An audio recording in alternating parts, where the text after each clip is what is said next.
The moment Christopher Loeb suspected he had broken into a cop's SUV, finding a bolted-down box in the boot that he was pretty sure contained a gun, he probably should have gingerly closed the door of the black GMC Yukon and scurried down the street. But if you're out at 4 a.m, tramping along snow-covered sidewalks in polo sneakers with your sweatshirt sleeve wrapped around your hand, looking for unlocked vehicles and making off with other people's parking meter change and GPS devices, discretion may not be your first priority. Jigging whips was Chris's term of art for this activity. In the estimation of Gabriel Migueles, the accomplice who waited behind the steering wheel in the heated cab of a battered red Dodge pickup truck, Chris's methods were utter amateurism. Gabe was older, 36 to Chris's 26, and something of a criminal mentor. He had taught Chris how to shatter a car window quietly, without leaving prints, just by throwing a handful of pebbles at it. But Chris was a purist of sorts. He was determined to stick to door jiggling, the least sophisticated entry in the criminal syllabus.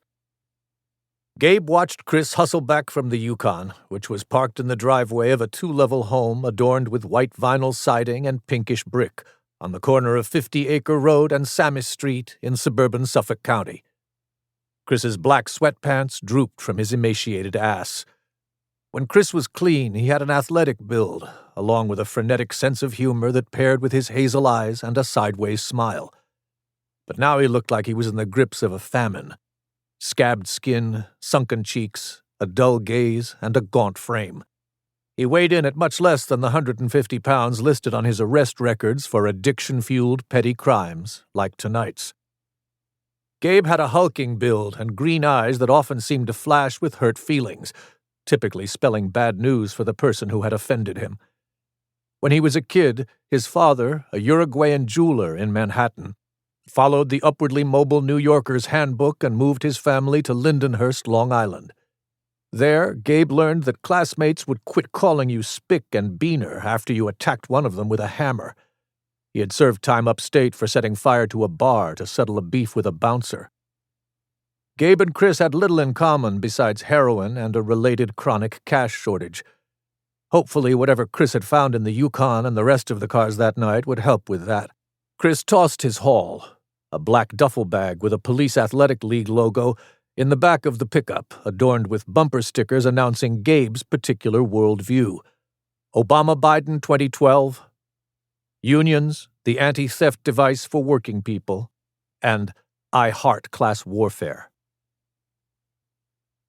April 20th, 1979. Robert Brenzick, a 17-year-old paperboy, was enamored. His crush was a sky-blue motorized mini-bike, or at least it had been a motorized mini-bike before it lost its engine, seat, brakes, and handlebar grips. What was left, stashed by the garbage cans outside of somebody's newly constructed split-level home, was a curved metal frame, rusted at the ends and joints, sitting on knobby tires low on air. When he first spotted it on his afternoon route, Rob saw not the neglected remains of some kid's long-ago birthday present, but a miniature chopper with a sissy bar, or tall backrest, like Peter Fonda's bike in Easy Rider, and its model name was painted on a front metal placard in badass flaming script, Blue Blazer. Rob's two central passions were smoking weed and restoring small feral machinery. His black-fingered skills with bike engines had earned him the mostly derisive nickname Motorhead from his peers at Smithtown High School East. He already had a mini-bike, which he had jury-rigged with a fishing line for a throttle, but now he envisioned restoring the Blue Blazer to new, noisy glory and giving it to his buddy Mike Quartararo so that they could irritate their neighbors together.